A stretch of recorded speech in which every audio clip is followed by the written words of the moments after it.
Hi friends, ಇದು ಮಸ್ತ್ ಮಗ ಚಾನಲ್ನ ಇಂಟರ್ನ್ಯಾಷನಲ್ ಬುಲೆಟಿನ್ ಸುತ್ತು ಜಗತ್ತು. ನಾನು ಅಮರ್ ಪ್ರಸಾದ್. ಜಗತ್ತು ಮತ್ತೊಂದು ಯುದ್ಧಕ್ಕೆ, ಇನ್ನೊಂದು ರೌಂಡ್ ವಾರ್ಫೇರ್ಗೆ ರೆಡಿಯಾಗೋ ಟೈಮ್ ಹತ್ರ ಬಂದಂಗೆ ಕಾಣಿಸ್ತಾ ಇದೆ. ಇರಾನ್ ಮೇಲೆ ಅಮೆರಿಕ ಇನ್ನೊಂದ್ಸಲ ಯುದ್ಧವನ್ನು ಸಾರೋಕೆ ರೆಡಿಯಾಗಿದೆ. ಪರಿಣಾಮ ಜಾಗತಿಕ ತೈಲ ಮಾರುಕಟ್ಟೆ ಕೋಲಾಹಲ, ಭಾರತದ ರೂಪಾಯಿ ಸಾರ್ವಕಾಲಿಕ ಪತನ, ಸ್ಟಾಕ್ ಮಾರ್ಕೆಟ್ ಶೇಕ್. ಇರಾನ್ ನಾಯಕರಿಗೆ ಜೈಶಂಕರ್ ಕಾಲ್ ಮಾಡಿದ್ದಾರೆ.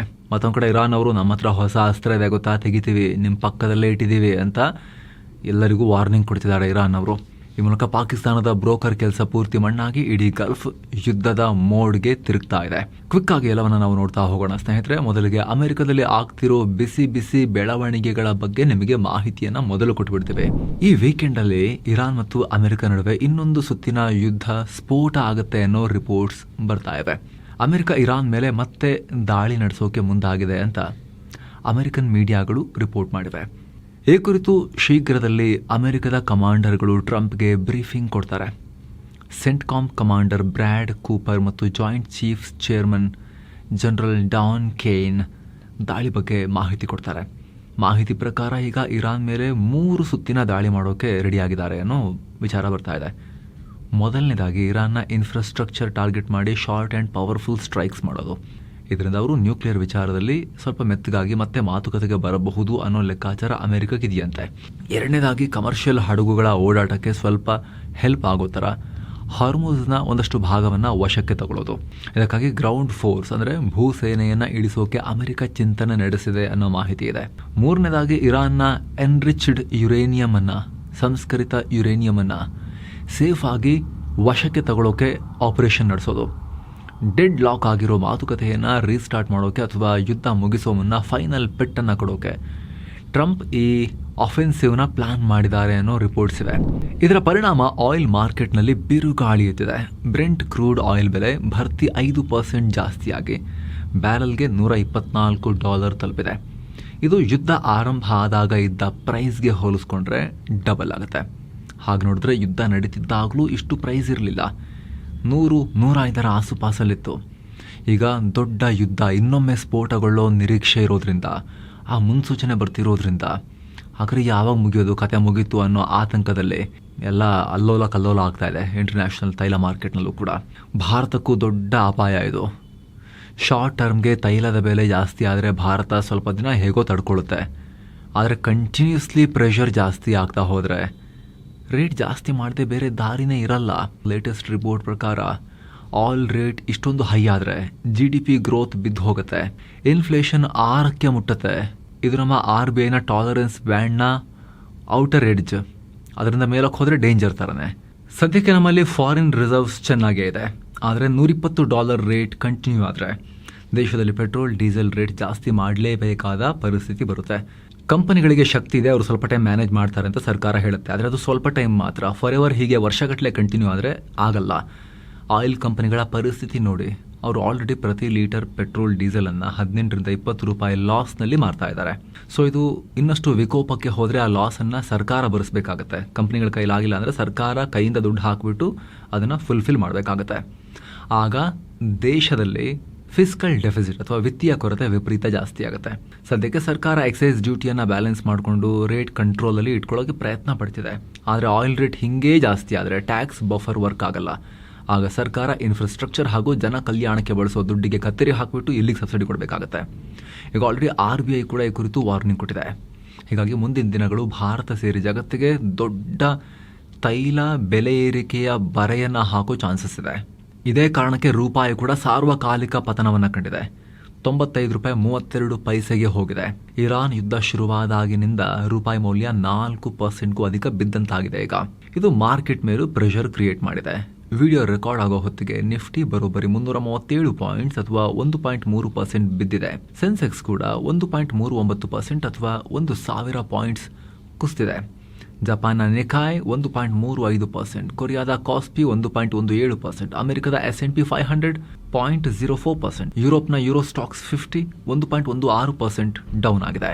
ಇನ್ನು ಸ್ನೇಹಿತರೆ, ಇರಾನ್ ಕೂಡ ರಣಕೇಕೆಯನ್ನು ಹಾಕ್ತಾ ಇದೆ. ಚೂರು ಬಗ್ಗ ಲಕ್ಷಣ ಇಲ್ಲ. ಅವ್ರು ಏನು ಹೇಳಿದಾರೆ ಅಂತ ನಿಮಗೆ ಹೇಳ್ತೀವಿ. ಅದಕ್ಕಿಂತ ಮುಂಚೆ ಈ ವಿಡಿಯೋದ ಪಾರ್ಟ್ನರ್ಸ್ ಆಗಿರೋ ಲೆಮನ್ ಬಗ್ಗೆ ಹೇಳೋಕೆ ಇದು ರೈಟ್ ಟೈಮ್ ಅಂತ ಕಾಣುತ್ತೆ. Will take 30 to 50 seconds.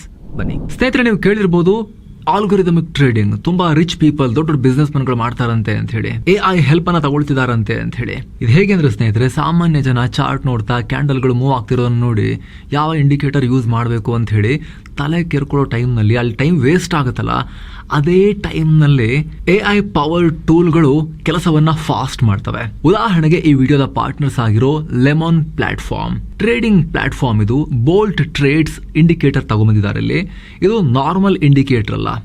ಇವತ್ತು ಯಾವ ಸ್ಟ್ರಾಟಜಿ ನಿಜವಾಗ್ಲೂ ವರ್ಕ್ ಆಗ್ತಾ ಇದೆ, ಅದರ ವಿನ್ ರೇಟ್ ಎಷ್ಟು, ರಿಯಲ್ ರಿಟರ್ನ್ಸ್ ಎಷ್ಟು ಬರ್ತಿದೆ ಅನ್ನೋದ್ರ ಕಂಪ್ಲೀಟ್ ಲೈವ್ ಡೇಟಾನ ನೀವು ಟ್ರೇಡ್ ತಗೊಳ್ಳೋಕ್ಕೂ ಮುಂಚೆನೇ ಇದು ತೋರಿಸುತ್ತೆ. ಸ್ಕ್ರೀನ್ ಮೇಲೆ ಎಂಟ್ರಿ, ಟಾರ್ಗೆಟ್, ಸ್ಟಾಪ್ ಲಾಸ್ ಹೀಗೆ ಕಂಪ್ಲೀಟ್ ಆಗಿರೋ ಆ AI ಬ್ರೈನ್ ತನ್ನ ಫಾಸ್ಟ್ ಪ್ರೊಸೆಸಿಂಗ್ ಪವರ್ ಅನ್ನ ಯೂಸ್ ಮಾಡಿಕೊಂಡು ಹೆಲ್ಪ್ ಮಾಡುತ್ತೆ, ಡೇಟಾ ಸಪೋರ್ಟ್ ಅನ್ನ ಕೊಡುತ್ತೆ. ಸೆಬಿ ರೆಗ್ಯುಲೇಟೆಡ್ ಇದು ಹೈಟೆಕ್ ಟೆಕ್ನಾಲಜಿಯನ್ನ ಇವರು ಅಫೋರ್ಡಬಲ್ ಪ್ರೈಸಸ್ ನಲ್ಲಿ ನೀಡ್ತಾ ಇದ್ದಾರೆ. ಇದು ಯಾವುದೇ ಹೂಡಿಕೆ ಸಲಹೆ ಅಲ್ಲ, ಪರ್ಟಿಕ್ಯುಲರ್ ಸ್ಟಾಕ್ ಬಗ್ಗೆ ನಾವು ಯಾವುದು ಚರ್ಚೆ ಮಾಡ್ತಾ ಇಲ್ಲ. ಇಲ್ಲಿ ರೆಗ್ಯುಲರ್ ಟ್ರೇಡರ್ಸ್ಗೆ ಇದರ ಇನ್ಪುಟ್ಸ್ ಯೂಸ್ಫುಲ್ ಆಗಬಹುದು.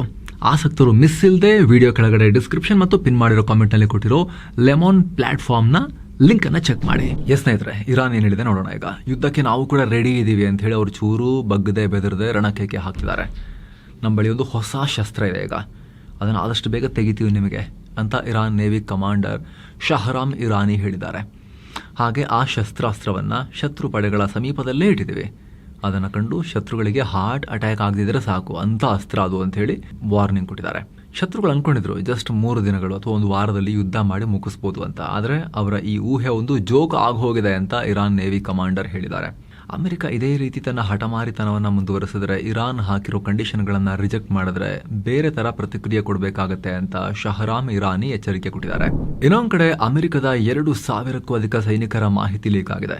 ಇರಾನ್ ಬೆಂಬಲಿತ ಹಂಡಾಲ ಹ್ಯಾಕರ್ಸ್ ಟೀಮ್ ಈ ಕೃತ್ಯ ಎಸಗಿದೆ ಅಂತ ವಾಲ್ ಸ್ಟ್ರೀಟ್ ಜರ್ನಲ್ ರಿಪೋರ್ಟ್ ಮಾಡಿದೆ. ಈ ಹಂಡಾಲ ಟೀಮ್ ಇರಾನ್ ಸರ್ಕಾರದೊಂದಿಗೆ ನೇರ ಲಿಂಕ್ ಹೊಂದಿರೋ ಗ್ಯಾಂಗ್. ಇರಾನ್ನ ಗುಪ್ತಚರ ಇಲಾಖೆ ಅಡಿಯಲ್ಲಿ ಇದು ಕೆಲಸ ಮಾಡುತ್ತೆ. ಸೈಬರ್ ದಾಳಿಗಳ ಮೂಲಕ ಶತ್ರುಗಳನ್ನು ಹೆದರಿಸೋದು ಇವ್ರ ಕೆಲಸ. ಈಗ ಪರ್ಷಿಯನ್ ಗಲ್ಫ್ ಭಾಗದಲ್ಲಿ 2379 ಅಮೆರಿಕನ್ ಯೋಧರ ಪರ್ಸನಲ್ ಡೀಟೇಲ್ಸನ್ನು ಟೆಲಿಗ್ರಾಮ್ನಲ್ಲಿ ರಿಲೀಸ್ ಮಾಡಿದ್ದಾರೆ. ಈ ಯೋಧರ ವಾಟ್ಸಪ್ಗೆ ನೇರವಾಗಿ ಮೆಸೇಜ್ ಕೂಡ ಹಾಕಿದ್ದಾರೆ. ನೀವು ನಮ್ಮ ಕಣ್ಗಾವಲಿನಲ್ಲಿದ್ದೀರಿ ಅಂತ ಬೆದರಿಕೆ ಹಾಕಿದ್ದಾರೆ. ಅಲ್ಲದೆ ಇದು ಕೇವಲ ಸಾಗರದಲ್ಲಿನ ಒಂದು ಹನಿ ಅಷ್ಟೇ, ನಮ್ಮ ಹತ್ರ ಇನ್ನೂ ಜಾಸ್ತಿ ಡೀಟೇಲ್ ಇದೆ, ಅಮೆರಿಕನ್ ಸೈನಿಕರ ಕಂಪ್ಲೀಟ್ ಜಾತಕ ನಮ್ಮ ಕೈಲಿದೆ ಅಂತ ಹೇಳಿ ವಾರ್ನಿಂಗ್ ಕೊಟ್ಟಿದ್ದಾರೆ. ಎಲ್ಲಿಗೆ ಹೋಗ್ತೀರಾ ನೀವು ಡೈಲಿ, ನಿಮ್ಮ ಫ್ಯಾಮಿಲಿ ಅಡ್ರೆಸ್ ಎಲ್ಲ ಗೊತ್ತು, ನಿಮ್ಮ ಮಕ್ಕಳು, ನಿಮ್ಮ ಹೆಂಡತಿ ಮಕ್ಕಳೆಲ್ಲ ನೋಡಿ ಏನು ಮಾಡ್ತೇವೆ ಅಂತ ಹೇಳಿ ಅನ್ನೋ ಬೆದರಿಕೆಯನ್ನು ಹೊಡಿದ್ದಾರೆ. ಸದ್ಯ ಅಮೆರಿಕನ್ ಭದ್ರತಾ ಸಂಸ್ಥೆಗಳು ಅಲರ್ಟ್ ಆಗಿದ್ದಾರೆ. ಇದರಿಂದ ಹ್ಯಾಕರ್ಗಳ ವಿರುದ್ಧ ತನಿಖೆಯನ್ನ ಶುರು ಮಾಡಿದ್ದಾರೆ. ಈ ನಡುವೆ ಅಮೆರಿಕ ಅಧ್ಯಕ್ಷ ಟ್ರಂಪ್ ಇರಾನ್ನ ಒಂದು ಜಾನುವಾರಿಗೆ ಹೋಲಿಸಿದ್ದಾರೆ. ಯಾವ ಜಾನುವಾರಿಗೆ? ಹಂದಿಗೆ ಹೋಲಿಸಿದ್ದಾರೆ. ನಾವು ಹಾಕಿರೋ ಜಲ ದಿಗ್ಬಂಧನ ದಾಳಿ ಮಾಡೋದಕ್ಕಿಂತಲೂ ಎಫೆಕ್ಟಿವ್ ಆಗಿದೆಯಲ್ಲ, ಎಷ್ಟು ಚೆನ್ನಾಗಿದೆ ಇದು. ಇರಾನ್ ಒಳ್ಳೆ ಸ್ಟಫ್ ಮಾಡಿರೋ ಹಂದಿ ತರ ಆಗಿದೆ, ಸ್ಟಫ್ಡ್ ಪಿಗ್ ತರ ಆಗಿದೆ. ಅಂದ್ರೆ ಈಗ ಚಿಕನ್ ಅಥವಾ ಹಂದಿ ಒಳಗಡೆ ಸ್ಪೈಸಸ್, ತರಕಾರಿ, ಅಕ್ಕಿ ಎಲ್ಲ ತುಂಬಿ ಅಡುಗೆ ಮಾಡ್ತಾರಲ್ಲ, ಅದಕ್ಕೆ ಸ್ಟಫ್ಡ್ ಚಿಕನ್ ಅಥವಾ ಸ್ಟಫ್ಡ್ ಪಿಗ್ ಅಂತಾರೆ. ವಿದೇಶಗಳಲ್ಲಿ ಹೆಚ್ಚಾಗಿ ಈ ಡಿಶ್ ಎಲ್ಲ ಮಾಡ್ತಾರೆ. ಕಂಪ್ಲೀಟ್ ಫಿಲ್ ಮಾಡಿ ಒಳಗಡೆ ಸ್ವಲ್ಪನೂ ಜಾಗ ಇರೋದಿಲ್ಲ ಅಂತ ಡಿಶ್ಗೆ ಟ್ರಂಪ್ ಇರಾನನ್ನು ಕಂಪೇರ್ ಮಾಡಿದ್ದಾರೆ. ಅದರ ಥರಾನೇ ನಮ್ಮ ನೇವಲ್ ಬ್ಲಾಕೇಡ್ನಿಂದಾಗಿ ಇರಾನ್ ಫುಲ್ ಒಳಗಡೆ ಪ್ರೆಷರ್ ಕ್ರಿಯೇಟ್ ಆಗಿದೆ, ಉಸಿರುಗಟ್ಟು ಹೋಗಿದೆ ಅಂಥೇಳಿ ಗೇಲಿ ಮಾಡಿದ್ದಾರೆ ಟ್ರಂಪ್. ಜೊತೆಗೆ ನಮ್ಮ ಈ ಕ್ರಮದಿಂದ ಇರಾನ್ಗೆ ಸಿಕ್ಕಾಪಟ್ಟೆ ಕೆಟ್ಟದಾಗುತ್ತೆ, ಅವರು ಅಣ್ವಸ್ತ್ರ ಹೊಂದಕ್ಕೆ ಸಾಧ್ಯನೇ ಇಲ್ಲ, ಇರಾನ್ ನಮ್ಮೊಂದಿಗೆ ಡೀಲ್ ಮಾಡ್ಕೊಳ್ಳೋವರೆಗೂ ನೇವಲ್ ಬ್ಲಾಕೇಡ್ ಹಾಗೆ ಇರುತ್ತೆ ಅಂತ ಟ್ರಂಪ್ ಹೇಳಿದ್ದಾರೆ. ಅಷ್ಟೇ ಅಲ್ಲ, ಟ್ರಂಪ್ ಹಾರ್ಮುಜ್ ಜಲಸಂಧಿಯ ಮ್ಯಾಪನ್ನು ಶೇರ್ ಮಾಡಿದ್ದಾರೆ. ಅದರಲ್ಲಿ ಸ್ಟ್ರೇಟ್ ಆಫ್ ಹಾರ್ಮುಜ್ ಬದಲು ಸ್ಟ್ರೇಟ್ ಆಫ್ ಟ್ರಂಪ್ ಅಂತ ಬರ್ಕೊಂಡಿದ್ದಾರೆ ಟ್ರಂಪ್. ಅಂದರೆ ಅದು ಹಾರ್ಮುಜ್ ಜಲಸಂಧಿ ಅಲ್ಲ, ಆ ಜಲಸಂಧಿ ಟ್ರಂಪ್ದಂತೆ, ಅದು ಟ್ರಂಪ್ ಜಲಸಂಧಿ ಅಂತೆ. ಆ ರೀತಿ ಅವರು ಬರೆದ್ಬಿಟ್ಟು ಅದನ್ನು ಪೋಸ್ಟ್ ಮಾಡಿದ್ದಾರೆ ಫೋಟೋದಲ್ಲಿ. ಅಂದಾಗೆ ಐ ಸ್ಟ್ಯಾಂಡ್ ವಿತ್ ಟ್ರಂಪ್ 47 ಅನ್ನೋ ಅಕೌಂಟ್ ಇದನ್ನ ಪೋಸ್ಟ್ ಮಾಡಿತ್ತು. ಅದನ್ನ ಟ್ರಂಪ್ ಶೇರ್ ಮಾಡಿ ತುಂಬಾ ಚೆನ್ನಾಗಿದೆ, ಕರೆಕ್ಟ್ ಇದು ಅಂತ ಹೇಳಿದ್ದಾರೆ. ಇನ್ನು ಟ್ರಂಪ್ ರನ್ನ ಇರಾನ್ ಟ್ರೋಲ್ ಮಾಡಿದೆ. ಇತ್ತೀಚೆಗಷ್ಟೇ ಟ್ರಂಪ್ ನೇವಲ್ ಬ್ಲಾಕೇಡ್ ನಿಂದ ತೈಲ ರಫ್ತಾಗದೆ ಇರಾನ್ನ ತೈಲ ಬಾವಿಗಳು ಸ್ಫೋಟಗೊಳ್ತವೆ ಅಂತ ಹೇಳಿದ್ರು. ಇದಕ್ಕೆ ಪ್ರತಿಕ್ರಿಯೆ ಕೊಟ್ಟಿರೋ ಇರಾನ್ನ ಪಾರ್ಲಿಮೆಂಟ್ ಸ್ಪೀಕರ್ ಮೊಹಮ್ಮದ್ ಬಗೇರ್ ಗಾಲಿಬಾಫ್, 3 ದಿನ ಕಳೆದ್ರು ಯಾವುದೇ ಬಾವಿ ಸ್ಫೋಟಗೊಂಡಿಲ್ಲಲ್ಲ ಟ್ರಂಪ್, 30 ದಿನಗಳ ಕಾಲ ಲೈವ್ ಸ್ಟ್ರೀಮ್ ಮಾಡ್ತೀವಿ, ಬೇಕಾದ್ರೆ ನೋಡಿ ಸ್ಫೋಟಗೊಳ್ಳುತ್ತಾ ಇಲ್ವಾ ಅಂತ ಹೇಳಿದ್ದಾರೆ. ಅಲ್ಲೇ ಇರಾನ್ ಕೆಣಕಿದ್ದಕ್ಕೆ ತೈಲ ಬೆಲೆ ಪ್ರತಿ ಬ್ಯಾರಲ್ಗೆ $120 ದಾಟಿ ಹೋಗಿದೆ. ಇದು ಶೀಘ್ರ $140 ತಲುಪುವುದು ಅಂತ ಅವರು ವಾರ್ನಿಂಗ್ ಕೊಟ್ಟಿದ್ದಾರೆ, ತಲುಪುತ್ತೆ ಅಂತ ಖಚಿತ ಅಂತ ಹೇಳಿದ್ದಾರೆ. ಏನೋ ಹಾರ್ಮುಜ್ನಲ್ಲಿ ಮತ್ತೆ ಸಂಚಾರ ಶುರು ಮಾಡೋಕೆ ಅಮೆರಿಕ ಮ್ಯಾರಿಟೈಮ್ ಫ್ರೀಡಮ್ ಕನ್ಸ್ಟ್ರಕ್ಟ್ ಅಂತ ಗುಂಪನ್ನ ಕಟ್ತಾ ಇದೆ, MFC ಅಂತ. ಈ ಬಗ್ಗೆ ಅಮೆರಿಕದ ಸ್ಟೇಟ್ ಡಿಪಾರ್ಟ್ಮೆಂಟ್ ಮಾಹಿತಿ ಕೊಟ್ಟಿದೆ. ಇದರಲ್ಲಿ ಬೇರೆ ಬೇರೆ ರಾಷ್ಟ್ರಗಳು ಕೂಡ ಇರ್ತಾರೆ. ಇನ್ಫಾರ್ಮೇಶನ್ ಶೇರ್ ಮಾಡೋದು, ಒಬ್ರಿಗೊಬ್ರು ಕೋಆರ್ಡಿನೇಟ್ ಮಾಡೋದು, ಸ್ಯಾಂಕ್ಷನ್ಸ್ ಅನ್ನ ಕರೆಕ್ಟ್ ಆಗಿ ಜಾರಿ ಮಾಡೋದು ಇದರ ಮೇನ್ ಉದ್ದೇಶ. ಈಗ ಆಲ್ರೆಡಿ ಅಮೆರಿಕದ ಡಿಪ್ಲೊಮ್ಯಾಟ್ಗಳಿಗೆ ಬೇರೆ ಬೇರೆ ದೇಶಗಳನ್ನ ಈ ಗುಂಪಿಗೆ ಸೇರಿಸಿ ಅನ್ನೋ ಸೂಚನೆಯನ್ನು ಕೊಡಲಾಗಿದೆ. ನೀವು ನಮ್ಮೊಂದಿಗೆ ಕೈ ಜೋಡಿಸಿದ್ರೆ ಗ್ಲೋಬಲ್ ಎಕಾನಮಿಯನ್ನು ಕಾಪಾಡಬಹುದು, ಹಡಗುಗಳ ಓಡಾಟವನ್ನ ಮತ್ತೆ ಫ್ರೀ ಮಾಡಬಹುದು ಅಂತ ಅಮೆರಿಕ ತನ್ನ ರಾಯಭಾರಿಗಳ ಮೂಲಕ ಮೂಲಕ ಮೆಸೇಜ್ ಕಳಿಸಿದೆ. ನೀವು ಡಿಪ್ಲೊಮ್ಯಾಟಿಕ್ ಪಾರ್ಟ್ನರ್ ಆಗಿ ಸಪೋರ್ಟ್ ಮಾಡ್ತೀರಾ ಅಥವಾ ಮಿಲಿಟರಿ ಪಾರ್ಟ್ನರ್ ಆಗ್ತೀರಾ ಅನ್ನೋದನ್ನ ಕೇಳ್ತಿದ್ದಾರೆ ಈಗ. ಇನ್ನು ಈ MFC ಟೀಮ್ ಆಲ್ರೆಡಿ ಕೆಲಸ ಮಾಡ್ತಿರೋ ಬೇರೆ ಕಡಲ ಭದ್ರತಾ ಪಡೆಗಳಿಗೆ ಸಪೋರ್ಟಿವ್ ಆಗಿರುತ್ತೆ. ಅಂದರೆ ಬ್ರಿಟನ್, ಫ್ರಾನ್ಸ್ ರಾಷ್ಟ್ರಗಳ ನೇತೃತ್ವದಲ್ಲಿ ನಡೀತಿರೋ ಮ್ಯಾರಿಟೈಮ್ ಪ್ಲಾನಿಂಗೂ ಕೂಡ ಈ ಗ್ರೂಪ್ ಹೆಲ್ಪ್ ಮಾಡುತ್ತೆ ಅಂತ ರಿಪೋರ್ಟ್ನಲ್ಲಿ ಹೇಳಲಾಗಿದೆ. ಇನ್ನೊಂದು ಕಡೆ ಜರ್ಮನಿ ಮತ್ತು ಅಮೆರಿಕ ನಡುವಿನ ತಿಕ್ಕಾಟ ಮುಂದುವರೆದಿದೆ. ಇತ್ತೀಚೆಗೆ Germany chancellor Friedrich merge Iran ವಿಚಾರದಲ್ಲಿ ಅಮೆರಿಕ ಅಪಮಾನವನ್ನು ಎದುರಿಸ್ತಾ ಇದೆ ಅಂತ ಲೇವಡಿ ಮಾಡಿದ್ರು. ಇದರಿಂದ ಸಿಟ್ಟಾಗಿರೋ ಟ್ರಂಪ್ ಜರ್ಮನಿ ಚಾನ್ಸಲರ್ಗೆ ನಾವೇನು ಮಾತಾಡ್ತಿದ್ದೀವಿ ಅಂತಾನೆ ಗೊತ್ತಿಲ್ಲ, ಇರಾನ್ ಬಳಿ ಅಣುಬಾಂಬ್ ಇದ್ರೆ ಓಕೆ ಅಂತ ಅವರು ಅನ್ಕೊಂಡಿದ್ದಾರೆ, ಸರಿಯಿಲ್ಲ ಇವರು ಅಂತ ತಿರುಗಿಟ್ಕೊಟ್ಟಿದ್ದಾರೆ.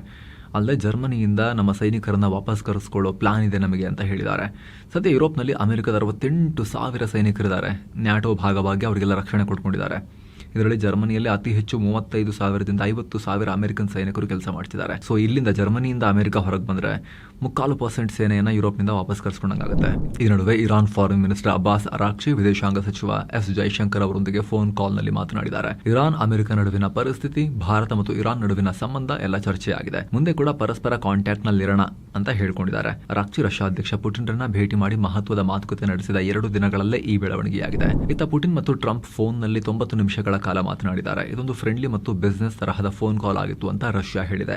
ಈ ವೇಳೆ ಪುಟಿನ್ ಟ್ರಂಪ್ಗೆ ವಾರ್ನಿಂಗ್ ಕೊಟ್ಟಿದ್ದಾರಂತೆ. ಇನ್ನೊಂದ್ಸಲ ಅಮೆರಿಕ ಮತ್ತು ಇಸ್ರೇಲ್ ಸೇರ್ಕೊಂಡು ಇರಾನ್ ಮೇಲೆ ದಾಳಿ ಮಾಡಿದ್ರೆ ಕೆಟ್ಟ ಪರಿಣಾಮಗಳನ್ನು ಎದುರಿಸಬೇಕಾಗುತ್ತೆ, ಇಡೀ ಜಗತ್ತಿಗೆ ಅಪಾಯ ಆಗುತ್ತೆ ಅಂತ ಹೇಳಿ ಪುಟಿನ್ ವಾರ್ನಿಂಗ್ ಕೊಟ್ಟಿದ್ದಾರೆ. ಹಾಗೆ ಇತ್ತೀಚೆಗೆ ಡಿನ್ನರ್ ಈವೆಂಟ್ ವೇಳೆ ಟ್ರಂಪ್ ರನ್ನ ಹತ್ಯೆ ಮಾಡೋಕೆ ನಡೆದ ಯತ್ನವನ್ನ ಕೂಡ ಪುಟಿನ್ ಖಂಡಿಸಿದ್ದಾರೆ. ಯುಕ್ರೇನ್ ಸಂಘರ್ಷದ ಬಗ್ಗೆ ಕೂಡ ಮಾತುಕತೆ ನಡೆದಿದೆ ಅಂತ ರಷ್ಯಾ ಹೇಳಿದೆ. ಈ ನಡುವೆ ಇರಾನ್ ಒಳಗಡೆ ಹೊಡೆದಾಟ ಆಗಿದೆ. ಅಲ್ಲಿನ ಇರಾನ್ ಶಹರ್ ಅನ್ನೋ ಕಡೆ ಬಂದೂಕುದಾರಿಗಳು ಮತ್ತು ಇರಾನ್ ಭದ್ರತಾ ಪಡೆಗಳ ನಡುವೆ ಗುಂಡಿನ ಚಕಮಕಿಯಾಗಿದೆ.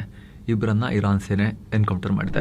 ಇನ್ನು ಇರಾನ್ ವಿರುದ್ಧ ಅಮೆರಿಕ ಮಾಡ್ತಿರೋ ಯುದ್ಧಕ್ಕೆ ಇವರಿಗೆ $25 ಬಿಲಿಯನ್ ಅಂದರೆ $2 ಕೋಟಿ ರೂಪಾಯಿಗೂ ಅಧಿಕ ದುಡ್ಡು ಖಾಲಿಯಾಗಿದೆ. ಈ ಬಗ್ಗೆ ಪೆಂಟಗನ್ ಅಧಿಕಾರಿಗಳು ಮೊದಲ ಬಾರಿಗೆ ಅಧಿಕೃತ ಲೆಕ್ಕವನ್ನು ಕೊಟ್ಟಿದ್ದಾರೆ. ಈ ಟೋಟಲ್ ಅಮೌಂಟ್ ಎಷ್ಟಪ್ಪ ಅಂದ್ರೆ ನಾಸಾದ 1 ವರ್ಷದ ಇಡೀ ಬಜೆಟ್ಗೆ ಈಕ್ವಲ್ ಇದು. ಈ ಹಣದಲ್ಲಿ ಬಹುಪಾಲು ಸ್ಫೋಟಕ ಮತ್ತು ಮದ್ದುಗುಂಡುಗಳಿಗೇನೆ ಖರ್ಚಾಗಿದೆ ಅಂತ ಪೆಂಟಗನ್ ಅಧಿಕಾರಿ ಜೂಲ್ಸ್ ಹರ್ಸ್ಟ್ ಹೇಳಿದ್ದಾರೆ. ಆದ್ರೆ ಟ್ವಿಸ್ಟ್ ಇದೆ. ಯುದ್ಧ ಶುರುವಾದ ಮೊದಲ 6 ದಿನಕ್ಕೆ $11 ಬಿಲಿಯನ್ ಖರ್ಚಾಗಿದೆ ಅಂತ ಮೊದಲು ವರದಿಯಾಗಿತ್ತು. ಹಾಗಿರುವಾಗ ಸುಮಾರು 40 ದಿನಕ್ಕೆ ಕೇವಲ $25 ಬಿಲಿಯನ್ ಮಾತ್ರ ಖರ್ಚಾಗಕ್ಕೆ ಹೆಂಗ್ ಸಾಧ್ಯ ಅನ್ನೋದು ಪ್ರಶ್ನೆ ಕೇಳಲಾಗ್ತಿದೆ. ತುಂಬಾ ಜಾಸ್ತಿ ಆಗಿದೆ, ಅವರು ಮುಚ್ಚಿಡ್ತಿದ್ದಾರೆ ಅಂತ ಹೇಳಲಾಗ್ತಿದೆ. ಪೆಂಟಗನ್ ಈ ಆರೋಪಕ್ಕೆ ಕ್ಲಾರಿಟಿ ಇನ್ನೂ ಕೊಟ್ಟಿಲ್ಲ. ಮತ್ತೊಂದು ಕಡೆ ಡಿಫೆನ್ಸ್ ಸೆಕ್ರೆಟರಿ ಪೀಟ್ ಹೆಕ್ಸೆತ್ ಆಕ್ರೋಶಭರಿತವಾಗಿ ಮಾತನಾಡಿದ್ದಾರೆ. ಇರಾನ್ ಅಣುಬಾಂಬ್ ಹೊಂದಕ್ಕೆ ಹೋಗಿತ್ರಿ, ಅದಕ್ಕೆ ಮಾಡಿರೋದು, ಅದಕ್ಕೆ ದುಡ್ಡು ಖರ್ಚಾದ್ರೆ ಏನಾಗುತ್ತೆ, ಖರ್ಚಾಗ್ಲಿ ಬಿಡಿ, ತಪ್ಪೇನಿದೆ ಅಂತ ವಿರೋಧ ಪಕ್ಷದವರನ್ನ ಪ್ರಶ್ನೆ ಮಾಡಿದ್ದಾರೆ. ಇನ್ನೊಂದು ಕಡೆ ಗಾಜಾ ಪಟ್ಟಿಯಲ್ಲಿ ಇಸ್ರೇಲ್ ತನ್ನ ಮಿಲಿಟರಿ ಕಂಟ್ರೋಲ್ ಅನ್ನ ಮತ್ತಷ್ಟು ಹೆಚ್ಚು ಮಾಡಿಕೊಂಡಿದೆ. ಈಗ ಹೊಸದಾಗಿ ಆರೆಂಜ್ ಲೈನ್ ಅಂತ ಹಾಕಿದ್ದಾರೆ. ಅಕ್ಟೋಬರ್ನಲ್ಲಿ ಆದ ಕದನ ವಿರಾಮದ ಒಪ್ಪಂದದ ಪ್ರಕಾರ ಇಸ್ರೇಲ್ ಸೇನೆ ಯೆಲ್ಲೋ ಲೈನ್ ವರೆಗೆ ಹಿಂದಕ್ಕೆ ಹೋಗಿತ್ತು. ಈಗ ಇನ್ನೊಂದು ಗೆರೆ ಎಳೆದು 11% ಜಾಸ್ತಿ ಜಾಗವನ್ನ ಕಂಟ್ರೋಲ್ ತಗೊಂಡಿದ್ದಾರೆ. ಈ ಮೂಲಕ ಗಾಜಾದ ಒಟ್ಟು 64% ಭೂಭಾಗ ಈಗ ಇಸ್ರೇಲ್ ಕೈಗೆ ಬಂದಂತಾಗಿದೆ. ಈ ಜಾಗವನ್ನ ಸೀಸ್ ಮಾಡಿರೋದು ಜನಸಾಮಾನ್ಯರಿಗೆ ಸಮಸ್ಯೆ ಕೊಡೋಕಲ್ಲ, ಬದಲಾಗಿ ರಿಲೀಫ್ ಸಪ್ಲೈ ಮಾಡೋಕೆ ಅಂತ ಇಸ್ರೇಲ್ ಸಮರ್ಥನೆ ಕೊಡ್ತಾ ಇದೆ. ಆದ್ರೆ ಅಲ್ಲಿರೋ ಪ್ಯಾಲೆಸ್ತೈನ್ ಜನ ಮಾತ್ರ ಇಸ್ರೇಲ್ ಈ ಜಾಗವನ್ನ ಪರ್ಮನೆಂಟ್ ಆಗಿ ಕಬಳಿಸುತ್ತೆ ಅಂತ ಆರೋಪ ಮಾಡ್ತಿದ್ದಾರೆ. ಇತ್ತ ಪಾಕ್ ಅಫ್ಘಾನ್ ನಡುವಿನ ಹೊಡೆದಾಟ ನಿಲ್ಲಂಗ್ ಕಾಣಿಸ್ತಾ ಇಲ್ಲ. ಪಾಕ್ ಅಫ್ಘಾನ್ ಗಡಿಯುದ್ದಕ್ಕೂ ನಿರಂತರ ದಾಳಿ ಆಗ್ತಾ ಇದೆ. 22 TTP ಉಗ್ರಗಾಮಿಗಳನ್ನ ಹೊಡೆದು ಹಾಕಿದೀವಿ ಅಂತ ಪಾಕ್ ಸರ್ಕಾರ ಹೇಳಿದೆ. ಇತ್ತ ಪಾಕ್ ದಾಳಿಗಳನ್ನ ತಾಲಿಬಾನ್ ಖಂಡಿಸಿದೆ. ಪಾಕ್ ರೆಸಿಡೆನ್ಷಿಯಲ್ ಏರಿಯಾಗಳು, ಶೈಕ್ಷಣಿಕ ಸಂಸ್ಥೆಗಳ ಮೇಲೆಲ್ಲ ಹೊಡಿತಾ ಇದೆ ಅಂತ ತಾಲಿಬಾನಿಗಳು ಹೇಳಿದ್ದಾರೆ. ಕೂಡಲೇ ದಾಳಿ ನಿಲ್ಲಿಸಬೇಕು ಅಂತ ಅಫ್ಘಾನ್ ತಾಲಿಬಾನ್ ಒತ್ತಾಯ ಮಾಡಿದೆ. ಅಲ್ಲದೆ ಕಾಬೂಲ್ನಲ್ಲಿರೋ ಪಾಕ್ ರಾಯಭಾರಿಯನ್ನ ಕರೆಸಿ ಪ್ರತಿಭಟನೆ ದಾಖಲು ಮಾಡಿದೆ. ಇನ್ನು ಬ್ರಿಟನ್ ರಾಜ ಕಿಂಗ್ ಚಾರ್ಲ್ಸ್ ನ್ಯೂಯಾರ್ಕ್ ಮೇಯರ್ ಜೋಹ್ರಾನ್ ಮಮ್ದಾನಿಯನ್ನ ಭೇಟಿಯಾಗಿದ್ದಾರೆ. ಇದಕ್ಕೂ ಮುನ್ನ ಮಮ್ದಾನಿ ದೊಡ್ಡ ಸ್ಟೇಟ್ಮೆಂಟ್ ಕೊಟ್ಟಿದ್ರು. ನನಗೆ ಕಿಂಗ್ ಚಾರ್ಲ್ಸ್ ಜೊತೆ ಸಪರೇಟ್ ಆಗಿ ಮಾತನಾಡೋಕೆ ಚಾನ್ಸ್ ಸಿಕ್ಕರೆ ದಯವಿಟ್ಟು ಆ ಕೊಹಿನೂರ್ ವಜ್ರವನ್ನ ಭಾರತಕ್ಕೆ ವಾಪಸ್ ಕೊಡಿ ಅಂತ ಕೇಳ್ತೀನಿ ಅನ್ನೋ ಹೇಳಿಕೆ ಕೊಟ್ಟಿದ್ರು. ಈಗ ಭೇಟಿಯಾಗಿದೆ. ಕೊಹಿನೂರ್ ಬಗ್ಗೆ ಪ್ರಸ್ತಾಪ ಮಾಡಿದ್ರ ಕ್ಲಾರಿಟಿ ಇಲ್ಲ.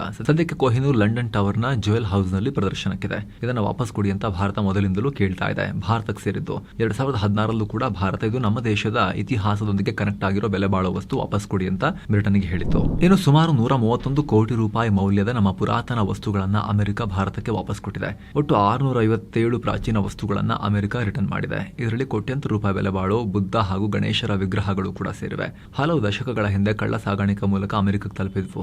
ಅಮೆರಿಕ ಸರ್ಕಾರ ಇವುಗಳನ್ನ ಪತ್ತೆ ಹಚ್ಚಿ ಭಾರತಕ್ಕೆ ಹಸ್ತಾಂತರ ಮಾಡಿದೆ. ಇತ ನೇಪಾಳ ಮತ್ತೆ ಭಾರತವನ್ನ ಕೆಣಕಿ ಕ್ಷಮೆಯಾಚಿಸಿದೆ. ನೇಪಾಳ ಸರ್ಕಾರಿ ಏರ್ಲೈನ್ ತನ್ನ ರೂಟ್ ಮ್ಯಾಪ್ನಲ್ಲಿ ಇಡೀ ಜಮ್ಮು ಕಾಶ್ಮೀರ ಹಾಗೂ ಲಡಾಖ್ ಪ್ರದೇಶವನ್ನ ಪಾಕ್ನ ಭಾಗ ಅಂತ ಹಾಕೊಂಡಿತ್ತು. ಆಕ್ರೋಶ ವ್ಯಕ್ತವಾಯಿತು. ಈಗ ಸಾರಿ ಕೇಳಿದ್ದಾರೆ. ಆ ಪೋಸ್ಟ್ ಅನ್ನ ಕೂಡ ಡಿಲೀಟ್ ಮಾಡಿದ್ದಾರೆ.